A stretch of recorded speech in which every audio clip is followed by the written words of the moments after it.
Are you going to optimize your health? Are you looking to get the best supplements at the lowest price?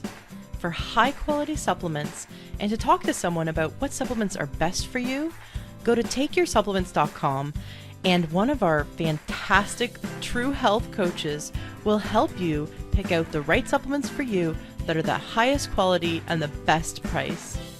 That's takeyoursupplements.com.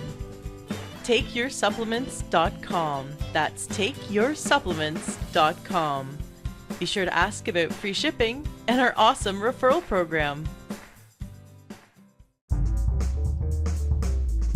Welcome to the Learn True Health podcast. I'm your host, Ashley James. This is episode 36.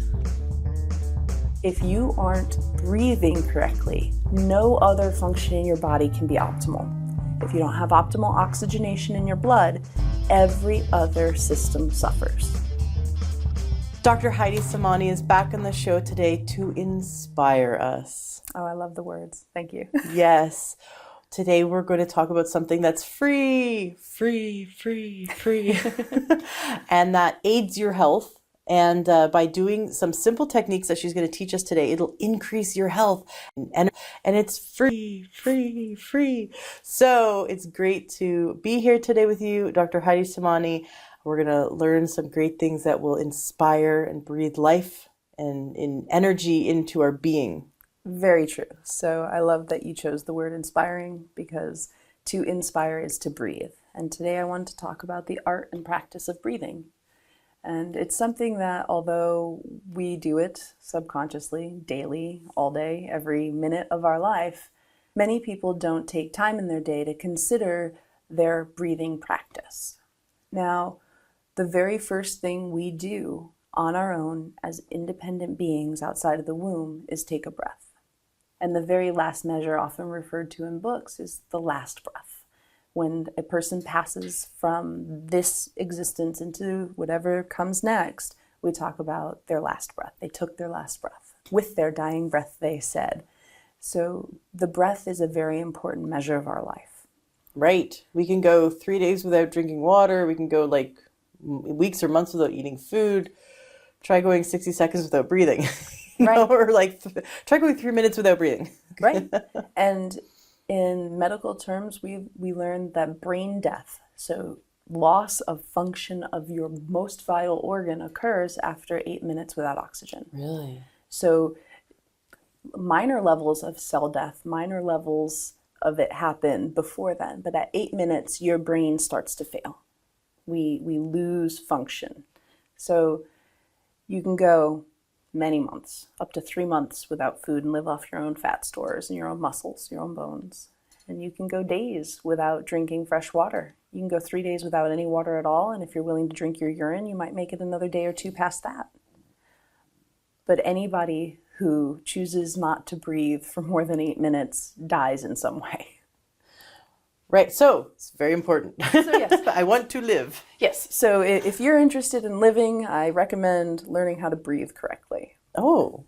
And so what's the purpose of breath? Like, what do we do with our air? And most of us know it's a basic exchange, right? We have these lungs that have very, very rich capillary beds, and the blood in our body comes up to the lungs and sits in those beds and waits for us to take a nice deep breath so that we can let go of the carbon dioxide that we've accumulated from all of our cellular processes and take in oxygen to renew all of our cells so that they can continue doing what they do. Something that I think is important to think of is the actual structure of the lung. If you were to look at the lungs in the chest, you would see almost like 2-liter bottles, about that size and shape, next to each other, and between them the heart and the great vessels. And the most important parts, that rich capillary bed, is most prominent at the bottom or the base of the lungs, at the bottom of that 2-liter. Because we do not breathe deep into our lungs at all as I don't know, North Americans or, most people. I'm just thinking about how we breathe. We just breathe really shallow up in by our chest, right? We're just sort of breathing. We call that the high breath. Yeah. So if you were to think about that 2-liter bottle in thirds, you would have a high, a mid, and a low breath. And then That complete breathing cycle, when done without interruption, is the yogic complete breath. So Right. the practitioners of breath and life, yogis, they will tell you that the yogic breath is a complete breath through all three levels. And we're going to talk about how to do that correctly and put it all together. Teach us. So the first thing that I think is important to remember is that oxygen is how we digest. Really? So in our body, we combust our food. We use oxygen to help break our food down, to help move it across borders. So if you aren't breathing correctly, no other function in your body can be optimal. If you don't have optimal oxygenation in your blood, every other system suffers.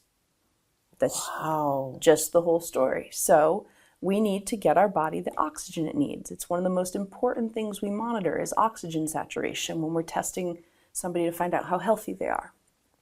So how do you increase your oxygen saturation?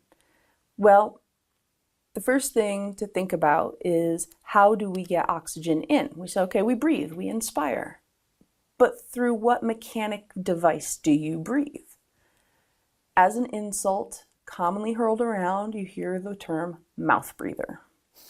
And it's used to determine somebody who isn't as intelligent or isn't as sophisticated as another. So it's a derogatory term, right? Well, it does have a root in physiology. We are meant as humans to breathe through our noses. Do you have any idea what's going on in your nose? Why is it there? What's happening? To moisturize our breath. Good. So that's a big part of it, right? Our nose is covered in little hairs and mucous membranes. So that's from inside your nostrils all the way back into your face in those sinus cavities, down your throat before it ever reaches your lungs, all right? All that serves to circulate the air around, catch all of the debris, the dirt, germs, filth that we breathe in our air, trap it so that it can't go into your lungs. The idea for your body is to keep your lungs as pristine as possible. So the lungs are very soft, they're very spongy, they have this infinite capacity for expansion, and they're very delicate tissue. So to put anything into the lungs is a danger. You've heard in medical dramas about aspiration pneumonia, right? They were eating something, they choked, it went in their lung, and they get bacterial infection, they get really, really sick. Right? Our lungs are meant to handle pure air. That's all they're designed for. So breathing through the nose introduces the warmth and the moisture through those mucous membranes, and then traveling through the passages allows for the air to be filtered well so that we don't have any contaminants into our lungs. What happens if you catch a really good contaminant right there in your nose or in your sinus? Oh, you sneeze. You sneeze. Blow it out. Yeah, you have a reflex. Your body has a reflex, so that's something that's hardwired into your brain to get it out. What happens if you're drinking water and it accidentally goes down the wrong tube? Oh, you are coughing for minutes until it gets out. Right, you can even have like little diaphragm spasms. You have to work hard. Your body does everything it can do to get the water out of the lung because it's just the wrong place for it. So the lungs are designed for air and air only. And so how do we get the purest air into the lungs? We breathe through our nose. Okay, so the first part of any breath is remembering that it goes through the nose first. So if you catch yourself breathing through your mouth, whether you're tired, so you're taking a nice big yawn, or you're just working hard, try to reaccommodate and breathe through the nose because it will improve your ability to saturate your muscles and blood with oxygen. So we breathe through the nose to moisturize and to filter the air before it gets into the lungs because it sounds like it's also part of the immune system. Absolutely. If it's the sinuses catch germs. Mm-hmm. And what happens when you get a germ in your sinus? Sinus infection. Right. And what does that look like for you? How do you know you've got something? Lots of runny fluids coming out of my nose. Right. You have immune cells lining all of those nasal passages that allow for increased mucus production in the case that a germ does get stuck there. Something gets stuck in those nasal passages in the sinuses. The body has an out mechanism, and it's going to create a nice slippery slide to push everything out through the nose, and you might cough things up as well. So your body it's an immune function as well as just a mechanical function of removing debris. Cool. So, all right, cool. We know that we've got to breathe through our nose. Then what else do we have to do?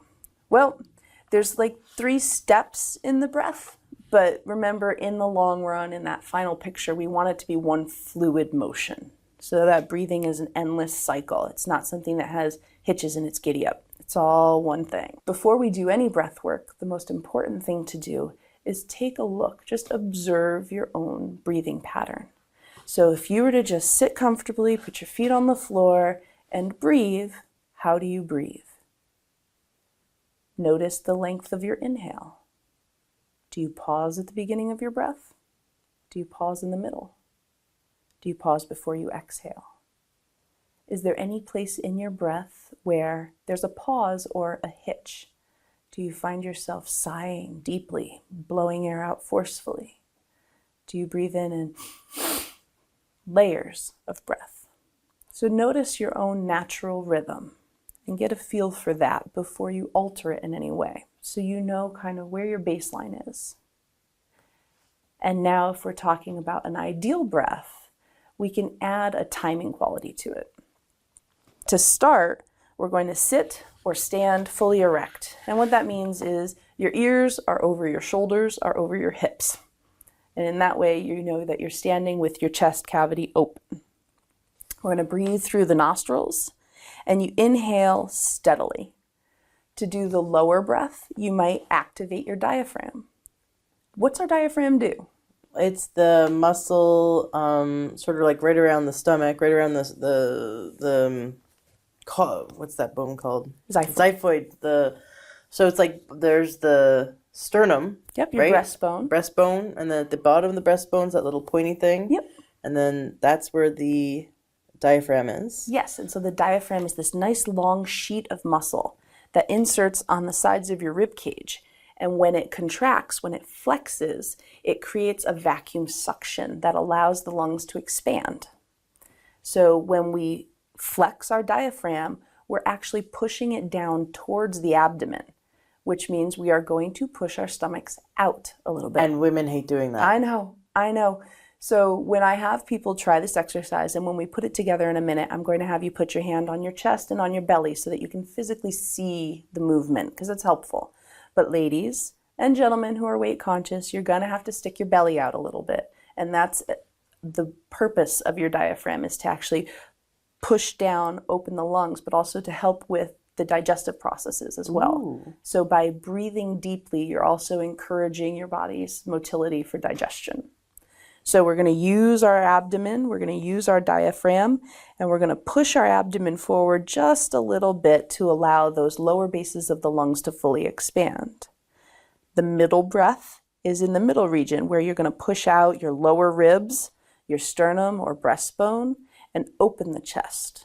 I feel a sensation of my ribs expanding, on my sides. I feel my ribs separating from each other. Yes, so ribs are really cool. They're attached by cartilage, which means any place you find cartilage in the body, it's supposed to move. Our ribs are attached to our breastbone and even a little bit in the back with some cartilage. And that's so that we can have that expansion, and the ribs will actually move out and up and out. So they have this like bucket handle motion. So they will expand to allow for the lungs. And the more you work on breath, we'll do something with rib flexibility a little bit too. The more you work on that, the more you work on expansion and separation of those ribs, increasing the volume of the chest cavity, the deeper, fuller breath you can get, the more oxygen-rich your blood, the more energy, and the higher metabolic function you have. So it's all linked, it's all for good. So if you feel a little stretching in your sides, don't worry. As long as it's not painful, it's normal. So that's the middle breath. When we get up to the higher breath, we're going to be using our upper chest. For some of us, we may have to lift our shoulders a little bit to allow for those very tips of our lungs right under our collarbones to expand. Now, when we're at the level of that higher breath, remember in the first step, we pushed out our belly a little. Now we're going to firm it up and use those muscles to help support the lungs. So we have these nice full lungs and we want them to be sitting on something. So we have a firm belly as well. So we put together the lower, middle, and high breath. We take a nice deep inhale through our nose. Push the abdomen out using the diaphragm. Fill the lungs further at the base of the ribs. Bring the shoulders back, allow the upper lung to fill, and hold for a moment. And then a nice relaxed exhale also through the nostrils. And this is the basic breath.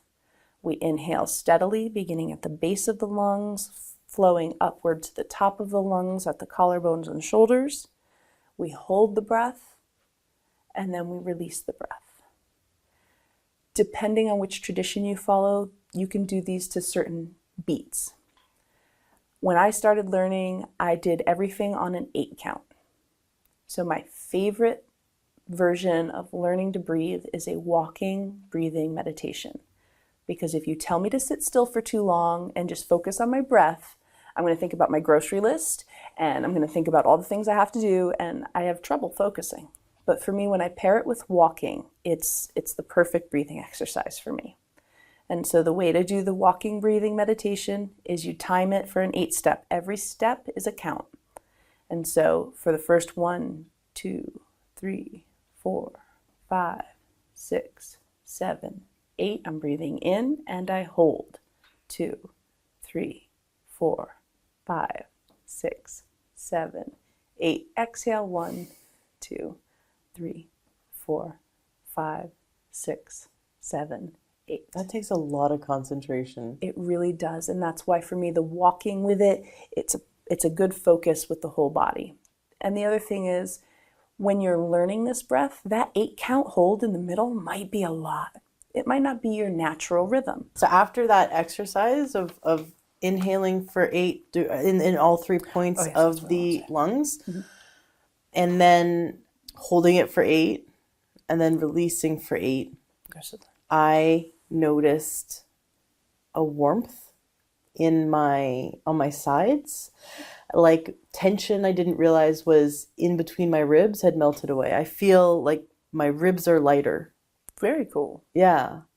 So for some people, if your natural breath doesn't involve a long pause at the beginning or end of the breath, you can use a 4 count instead of an 8. So it'll be an 8 count for the inhale, hold for 4, exhale for 8, 4 count, pause, inhale for 8. So you can use a little 4-point break for the pauses at the end of inhalation and at the end of exhalation. And for some people, as they're learning this breath cycle, it's an easier way to keep it flowing and fluid rather than having to actually forcefully stop and kind of panic and hold their breath for a bit. That seems like it would also help people not get too dizzy. Exactly. And the other thing is, whenever you're doing breath work, it's about mindfulness. It's about your relationship with your body, right? We're trying to improve how your body functions, so pay attention to it. If you're doing a little bit of a walking meditation and you get through one cycle of breath and you're a little tired, pause, breathe normally, and then readjust the breath. The idea is that as you practice deep breathing or yogic breathing, it becomes more a natural part of your life. So it's not something I expect you to just be able to do all day, every day, no matter what. But it's something that if you pause during your day and bring awareness to your breath and learn to breathe in this way, it will become more natural for you to take deep breaths, and then your normal breath cycle will include more time for oxygenation.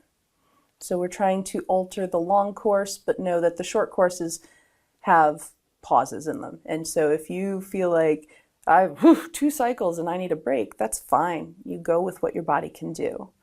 My favorite way to teach people to do breathing exercises, because we live in a place where most of us drive to work, is every time you're at a stop sign or a stoplight, you practice deep breathing. It gives you something to do besides yell at the other traffic and think about how late you are. Right? But it's a timing that almost all of us have built into our life already. So you can practice breathing a few times a day, no matter what, when you're at a stoplight. Other things, just building it into places that you already have a pause is great. So taking a moment before you eat to take a couple of deep breaths, center yourself, and allow that full oxygenation of your blood so that it can carry through to your digestion. So find the places in your life where there's a natural pause and utilize them to focus on your breathing. There's some exercises that we can do that help with just increasing oxygenation regardless of your breathing pattern. One of them that is very silly but a lot of fun is called alternate nostril breathing. So you take your right finger, you put it up against your right nostril, close it completely, and breathe in through your left nostril. Switch fingers, switch nostrils, and breathe out through the right nostril. And we do this for a cycle of 10 breaths. And then you switch so that you're inhaling through that right nostril and out through the left nostril.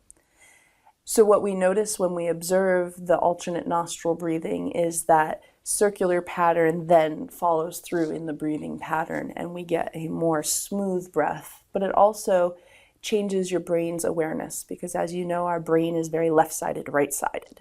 And whenever we choose to use alternating patterns of left and right side, we encourage the whole brain to engage with the activity that we're doing. Right, like a toddler, my toddler's cross crawling, right? And my chiropractor said, encourage crawling because it is wiring the brain. Whenever we use, left hand, right foot, basically.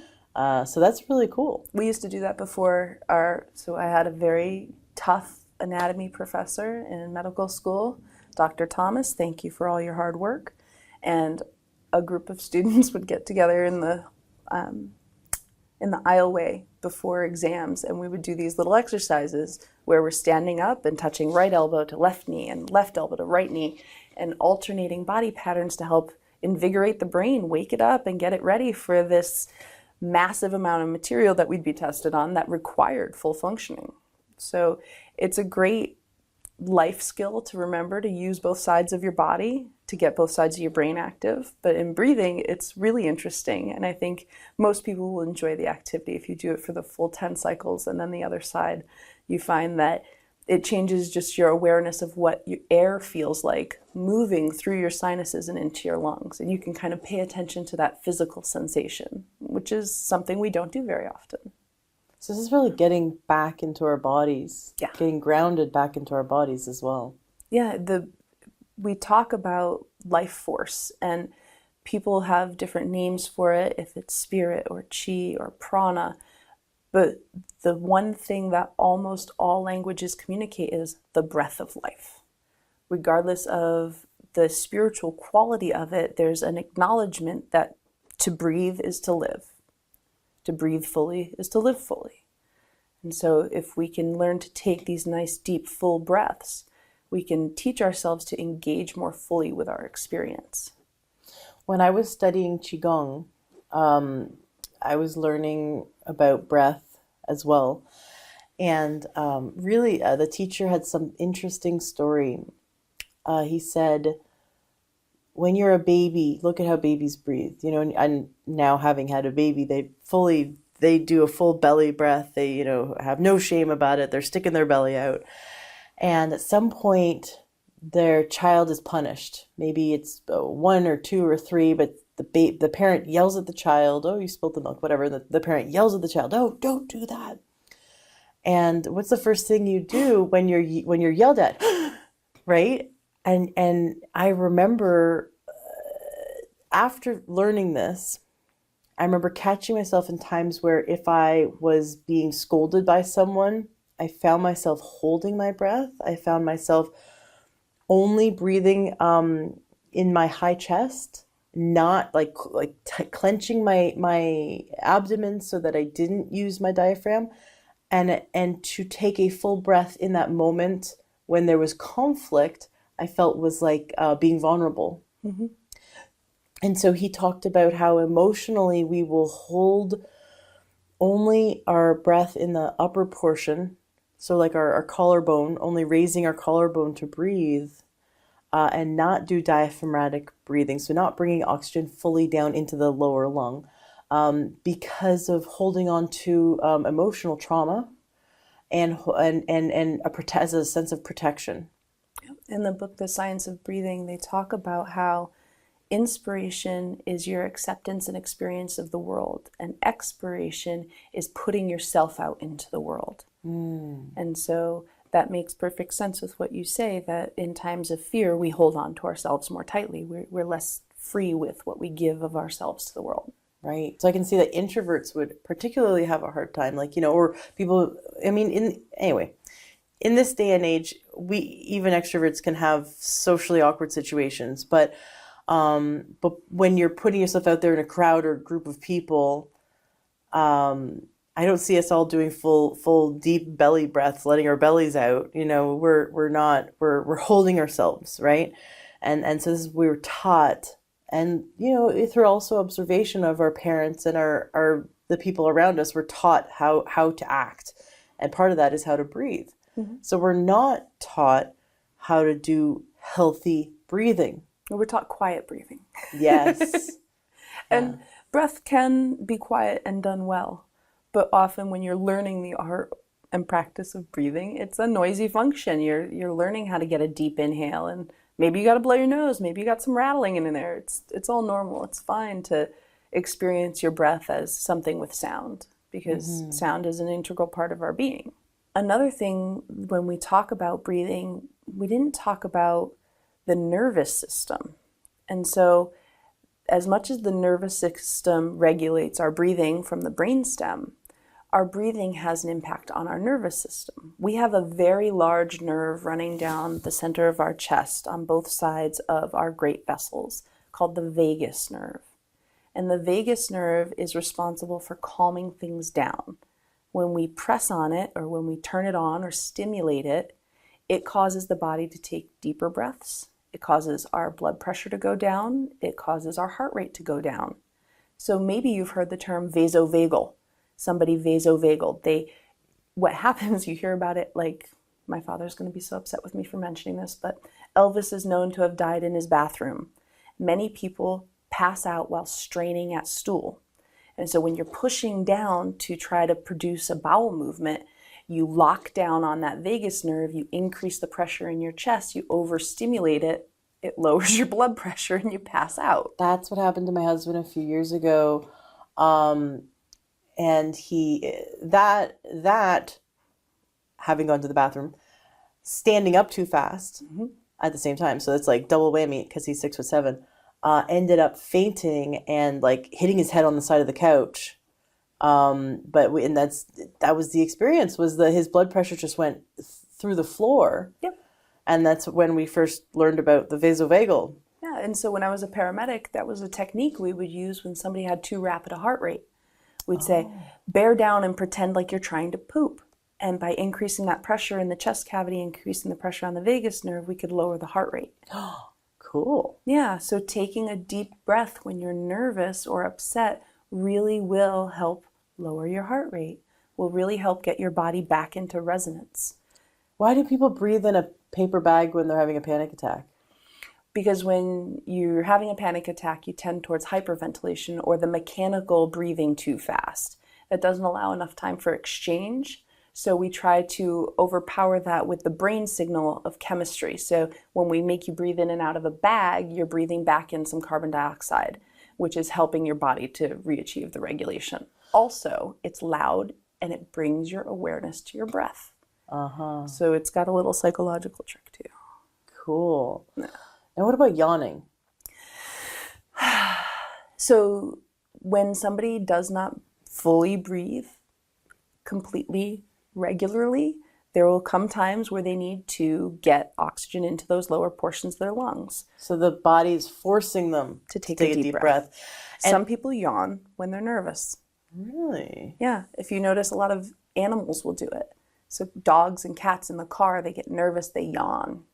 And that's a sign of nerves. And so it's something that people do as well, because our body instinctively knows that if we take a deep breath, we can settle the system.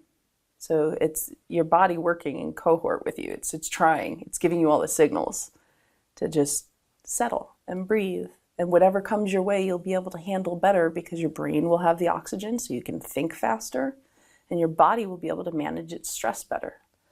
My mom told me when I was a kid that I yawned because I had a broccoli deficiency. She was probably right. But seriously, people do yawn when they're tired.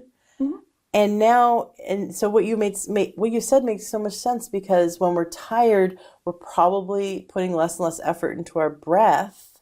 And you get less and less oxygen, which makes you feel more tired.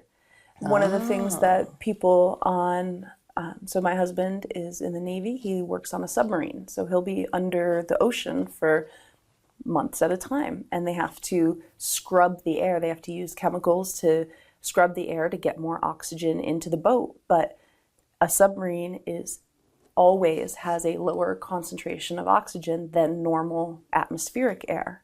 And because of that, one of the most common issues is lethargy. The guys and women on these boats have the hardest time staying awake because they have no circadian rhythm, they have no sunshine to remind them of what time of day it is, and their oxygen saturation is consistently low. And so breathing is harder work, and you don't have as much oxygen, so you have to breathe more with more intention to get the same level of oxygenation you would breathing on the surface. So fatigue is one of the first things that people notice when they're not breathing correctly. So you mean we can get free energy? If we learn to breathe? Mm-hmm. It's like we don't have to buy that coffee and those energy drinks? Absolutely. So it's kind of my go-to for most situations, right? If I'm feeling stressed out, tense, if I notice like a muscle cramp in my neck, lower my shoulders, bring my head into alignment, and take a deep breath. I find myself exasperated, be it husband, children, patients, whatever it is, pushing the buttons, taking that moment, allowing for a deep cleansing breath. It stimulates your brain to attention to the details of what's in front of you. It allows your entire nervous system to just take it down a notch. So one of the best things you can do for yourself is learning to breathe deeply. Now, we talked about a couple exercises, but there's a lot more fun things that we can do to help our body learn the best breath. And one of the things you mentioned was when you first started to correct your posture and take a deep breath, you felt your ribs expanding. Mm-hmm. And so one of the exercises we can do to help that is where we're going to do a rib stretching. So you would put your hands on your ribs as high up under your armpits as is comfortable for your thumbs. So your thumbs are pointing towards your back, your fingers are pointing towards your front, and you take that nice deep breath all the way high up into the chest from the bottom to the top. And when you get to the top of the inhale, you hold and squeeze your hands together.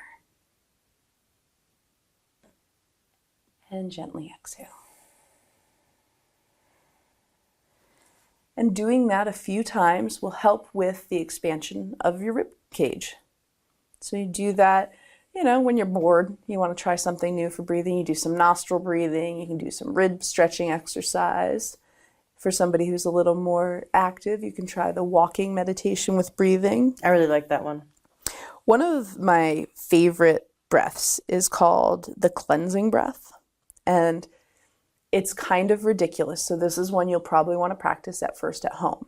But you take the deep full inhale, and when you get to the top, you purse your lips like you're blowing a kiss without poofing your cheeks out. And you use short staccato forceful breaths like you're going to blow out birthday candles, so that you blow out your breath in a series of exhales. So when we do that together, it sounds like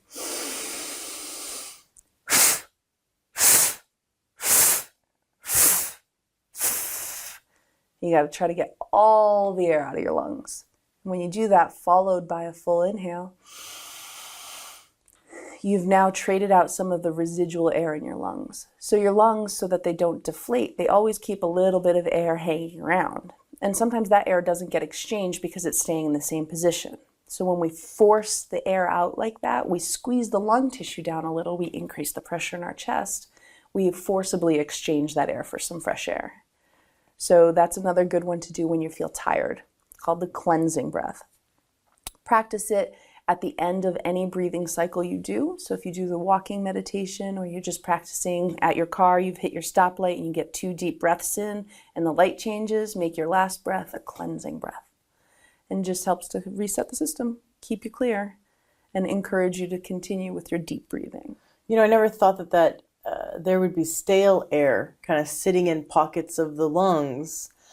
So that's really cool, that technique that helps, give fresh air to the lungs. And the last breath I'm going to offer you for experimentation purposes is the retained breath.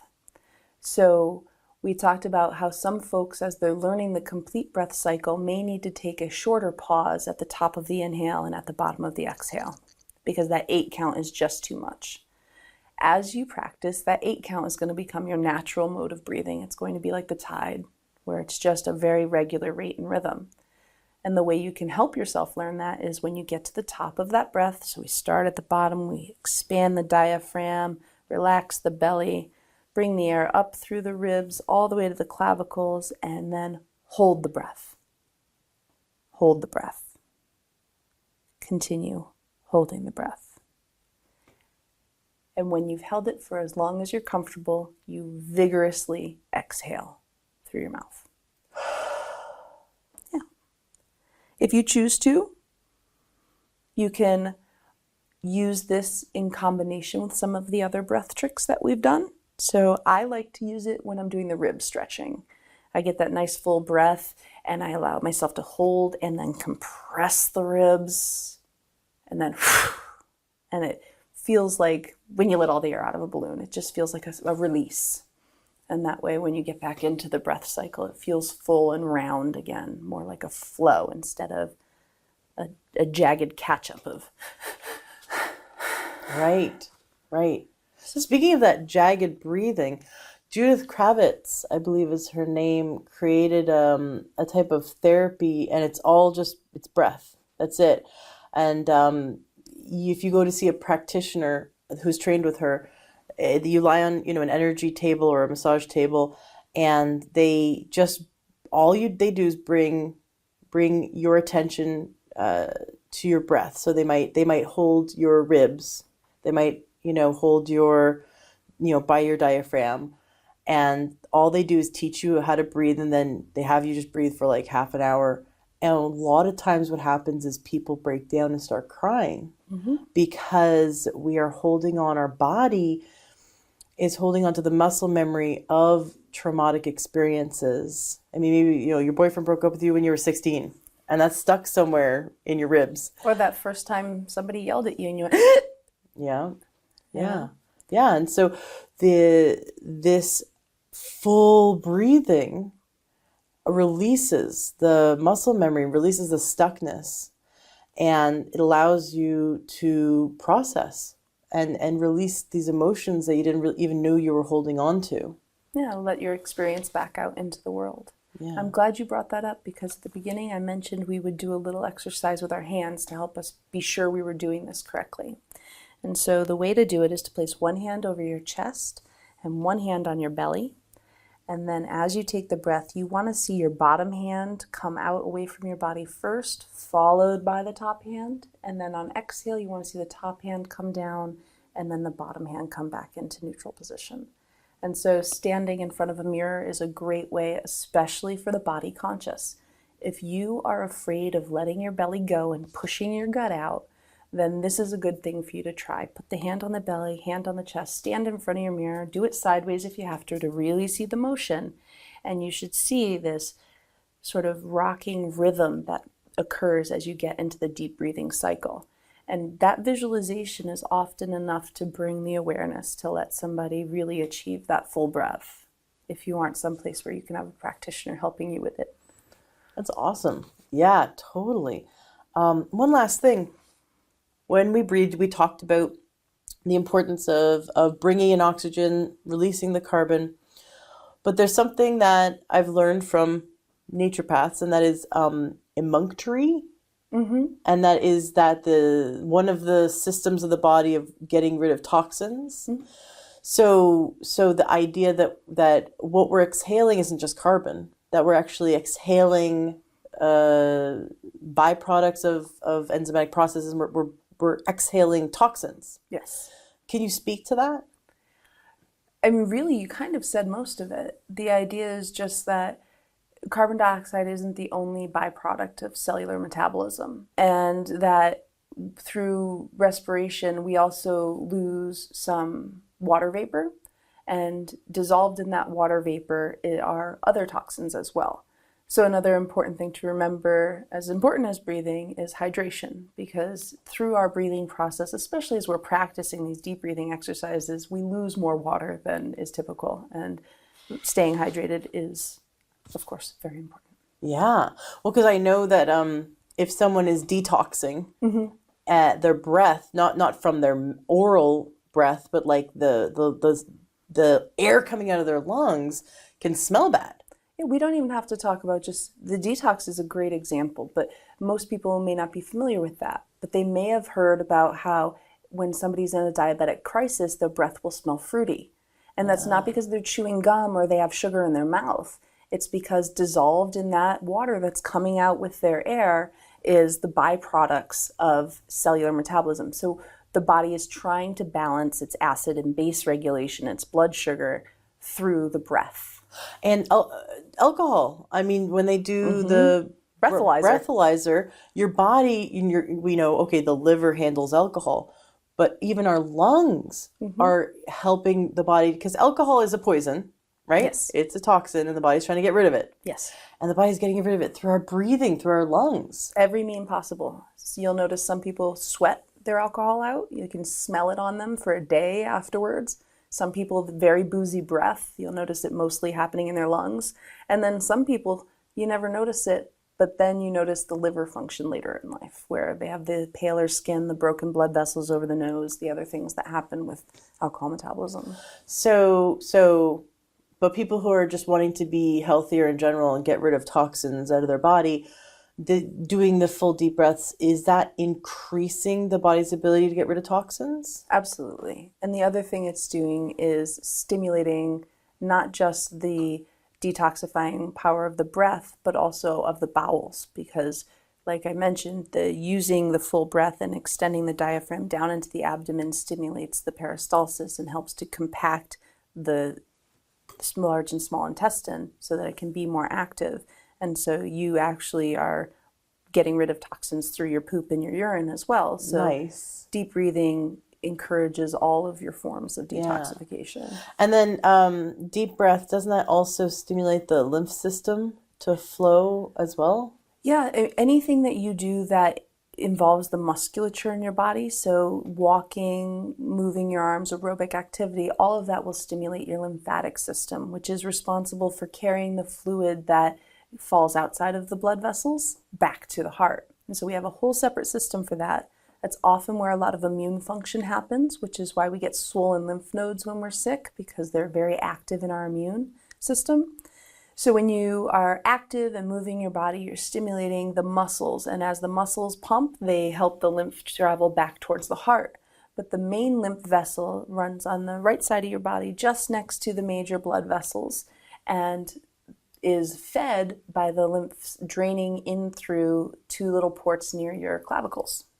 So we have the lymphatic duct. The big one here is on the left side. And so when you breathe deeply, you increase the pressure on the walls. When you exhale, that pressure decreases, creates little vacuums, and it pulls the lymph up back towards the lymphatic duct so that it can return to the heart, so it can join circulation. Awesome. So doing these breathing exercises will boost our immune system and support our immune system. Yes. Will support the elimination process of toxins and metabolic waste. Yes. Both through the bowels and also through the lungs itself. Yes. We fully oxygenate our cells, which oxygen plays a role in everything. Right. So our cells will function optimally. So we'll be able to think more clearly, process our food more optimally, and experience life with more awareness. Because the better oxygenated you get the nervous system, the more attenuated you can be to your environment. So you increase your breathing, you increase your wellness, you increase your awareness. To me, a deeper breath, a deeper life. Awesome. I love it. And I want to add to all the exercises that you described, I want to add that do it with a smile. Because when you do deep breathing with a smile, it tells your nervous system to be happy. True. Anytime that I love the studies that they talk about where if somebody is wearing a smile, their mood will improve. Your brain takes messages from your muscles as much as your muscles take messages from your brain. If you are holding your body curled forward in a closed position, like most of us are when we're watching television or working at our computer or reading a book, we are not able to expand our lungs fully. So it tells our brain to breathe less fully. So even just changing our body posture increases our ability to breathe deeper, which increases our ability to think. So the spiral for here is an upward spiral. Deep breathing can lead to positive changes in every system in the body, from mental health to immunity to just general awareness and Vitality. there you go. Vitality. Longevity. Looking good. I think fully oxygenated people look sexier. Truth. The more oxygen you have, the more cellular turnover you can have. So in truth, those who learn to breathe deeply earlier in life will age more slowly. So the deeper you breathe, the slower you get wrinkles. I mean, it's a long road, but those two are very closely related. I mean, the breath is the force behind everything we do. And without oxygen, we don't survive. So putting the focus of 10 minutes of your day into learning a pattern of breathing that will extend your life and extend your enjoyment of life is a worthwhile investment of time, because learning to breathe is free. And teach your kids. Yes. Teach your kids so that they can have this benefit their whole life. Right. We Excellent. are nose breathers, not mouth breathers. We use our filters for their purpose, and we use our diaphragm as it's intended, which is extending into the abdomen. So watch your 2-year-old breathe and copy him, because he's got a good idea. Excellent. Thank you so much, Dr. Heidi Samani. Thank you. I feel so great having taken all these deep breaths. I'm going to go run outside and I'm going to walk and count to 8 and do my 8 count breaths. Well, it was great being here, and I hope that people enjoy learning about their breath. And if they'd like to learn a little bit more, one of my favorite teachers is Brad Lichtenstein from Bastyr University. And if I butchered his name, I'm sorry. We always called him Dr. Brad, but he still works in the Seattle area. He was present at the Seattle TEDx and gave a wonderful talk about breathing. And I'm sure Ashley can put that link on the webpage for you. So I will. If you're interested, you can link. watch. Yes, it is a great YouTube video. I'm going to put it up. That link and all the other great tips and tricks that Dr. Heidi talked about today is going to be in the show notes of this episode. So just go to learntruehealth.com and check out the show notes. Thank you so much, Dr. Heidi Samani. It is always a pleasure to have you on the show. Thank you for having me. Are you looking to optimize your health? Are you looking to get the best supplements at the lowest price? For high quality supplements and to talk to someone about what supplements are best for you, go to takeyoursupplements.com, and one of our fantastic True Health coaches will help you pick out the right supplements for you that are the highest quality and the best price. That's takeyoursupplements.com. Takeyoursupplements.com. That's takeyoursupplements.com. Be sure to ask about free shipping and our awesome referral program.